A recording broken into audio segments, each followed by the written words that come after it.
Mr. Jose Manalo and Mr. Paulo Ballesteros.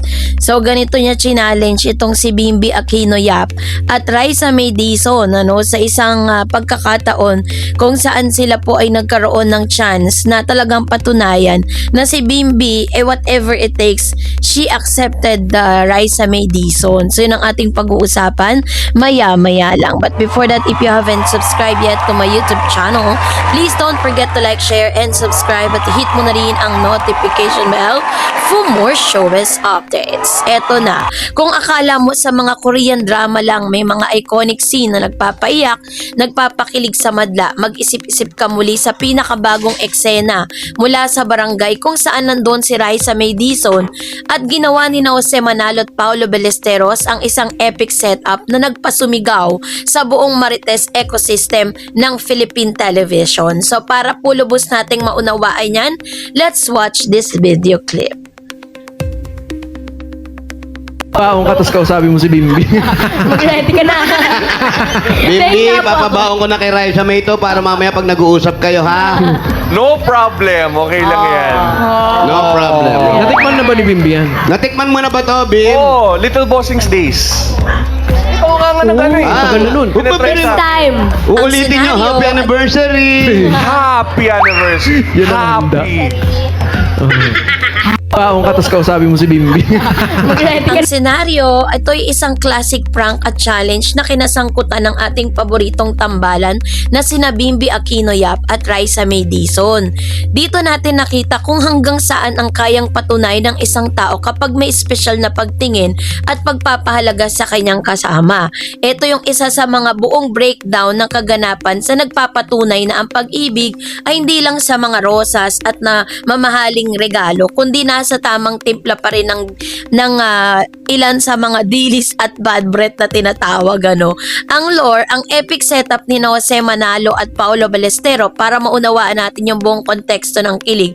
Kailangan nating balikan kung paano binuo ang Jowa Pau Duo na natutuwang bitag na ito. Sa barangay atmosphere kasi habang nasa gitna ng live broadcast sa barangay, sina Raisa May, pumasok ang walang katapusang hirit at kalokohan ni Jose at Paulo. Kilala ang dalawa sa pagiging mastermind ng mga hindi inaasahang challenge sa Itbulaga.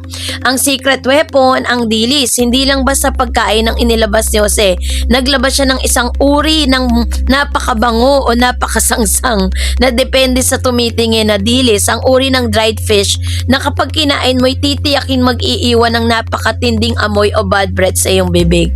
Ang challenge kay Bimby, iniharap ni Jose ang dilis kay Bim at ibinigay ang kakaibang hamon. Kainin ito at makipag-usap ng lapitan kay Raisa May habang nasa gitna sila ng abang pagkatapos nga ng segment na ito. Parang ito yung challenge ni Jose para kay Bim. Pero syempre, imbis na mapikon or umayaw si Bim, ay talaga namang nag-viral at talagang parang nagmarka yung mga sagot nitong si Bim at sinabi niya okay, sa halip na umatras, magreklamo o mag-inarte dahil sa pampublikong image, ang ginawa ni Bim buong puso at buong saya niyang tinanggap ang challenge. So ganito na ba talaga magmalam mga Gens? Yan kasi ang katanungan Bakit nga ba nagwala ang netizen at supporters ng dalawa sa eksenang to? Sa mata kasi ng Gens, ang ginawa ni Bimby ay hindi lang basta TV stunt. Isa itong napakalalim, napakamalalim na simbolismo ng modern affections. No filter, pure authenticity, walang plastikang nagaganap sa mundo na puno ng mga aesthetic Instagram photos at curated social media feeds. Napakahirap na makahanap ng taong handang magpakatotoo. Yung vulnerability at its finest, ang pagsubo ng dilis na alam mong magdudulot ng amoy sa bibig habang katabi mo ang taong mahalaga sa'yo, ay ang pinakamataas na forma ng vulnerability, diba? And caring less about the image. They don't even care about her image. Para kay B, mas mahalaga ang saya ng moment at pagtanggap sa hamon para kay Raisa kaysa sa pananatili ng kanyang pagiging poging image. That's the real energy, diba? That's green flag. And of course, the suffer together, laugh together. Dynamic, ang pinakamasarap na pakiramdam sa isang relasyon o pagkakaibigan ay kapag kapwa kayo yung tawanan ng mga kaya nyong tawanan yung mga tawanan ng mga nakakatuwang kapalpakan at dugyot moments ng isa't isa. Nang tanggapin ni Bimbi ang challenge nang may malaking ngiti sa kanyang muka, pinakita niya na masaya siyang maging bahagi ng mundo ni Raisa May, maging sa mga simpleng tawanan sa barangay o sa mga kakaibang hamon ng buhay. Bakit super relatable ang moment na ito sa mga tagahanga? May 4 na pangunahing dahilan kung bakit tuluyang nakuha ng eksenang ito ang puso ng mga manonood. Dahilan bakit ito nagpakilig sa Gen Z. Effort over comfort. Mas nakakakilig ang taong handang maging uncomfortable para lang mapatawa o mapasaya ka. Yung childhood chemistry, lumaki silang dalawa sa harap ng publiko. Ang makita silang nag-aasara ng ganito ay nagbibigay din ng warm, nostalgic warm and zero ego. Walang halong formalidad o pagiging mailap. Tinanggap ang challenge ng buong puso, 'di ba? And yung effect ng pang-asar ni Jose at Paulo ay pumupwesto bilang the ultimate pambansang wingmen na nagpapatamis sa sitwasyon. So, ang psychological sa likod ng Dilis Love Language, kung hihimayin natin ang psychological na aspeto ng aksyong ito, makikita natin na may 3 antas sa tinatawag nating Dilis Love Language. Ang acts of service, true humor, and pagtanggap sa challenge ay isang paraan ng pagpapatawa at pagsuporta sa segment ni Raisa May. Ginawa ito ni Bim upang maging masaya ang show at maging magaan ang mood ng The Ultimate Comfort Zone Test. Kaya kapag pag kaya nyo po na makipag-usap ng malapitan sa isang tao kahit katatapos mo lang kumain ng dilis o bawang, ibig sabihin ay lumagpas na kayo sa stage ng awkward and formal greeting. Pumasok na kayo sa tinatawag natin na unconditional comfort, 'di ba? Kumbaga parang hindi na po kayo naiilang sa isa't isa. And then yung level of comfortability po ninyo is ganun na po, sobrang high na, 'di ba?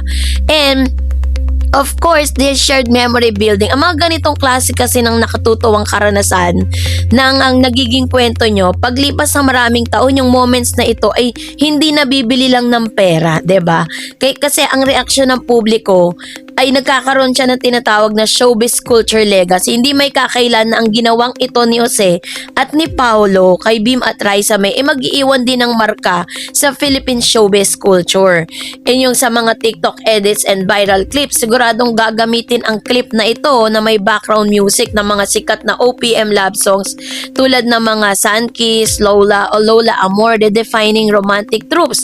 Pinapaalala nito na sa atin yung totoong kilig ay hindi lang nanggagaling sa mga mamahaling dinner dates or pagbibigay ng malalaking bouquet ng bulaklak. Minsan, ang tunay na tamis ng pagsasama ay matatagpuan sa isang simpleng platito ng dilis. Sa gitna ng mainit na barangay kasama ang taong nagpapangiti sa'yo. Sa uli ang sagot sa tanong na ganito ba talagang kapag magmalang isang malaking yes. Kapag may tunay na nagpapahalaga at pagmamahal, hindi mo isipin ang sasabihin ng iba. Handa kang lumunok ng dilis, magkaroon ng bad breath at magmukhang ewan. Basta't ang kapalit ay ang matamis ng ngiti at halakhak ng taong nagpapasaya sa iyong puso. So kayo po, anong yung saloobin patungkol dito? Mag-comment kayo sa comment section. And that's it for today. For more videos and updates, please don't forget to like and subscribe, and please don't forget to follow my Facebook page, Dareds TV and Dareds channel. God bless everyone.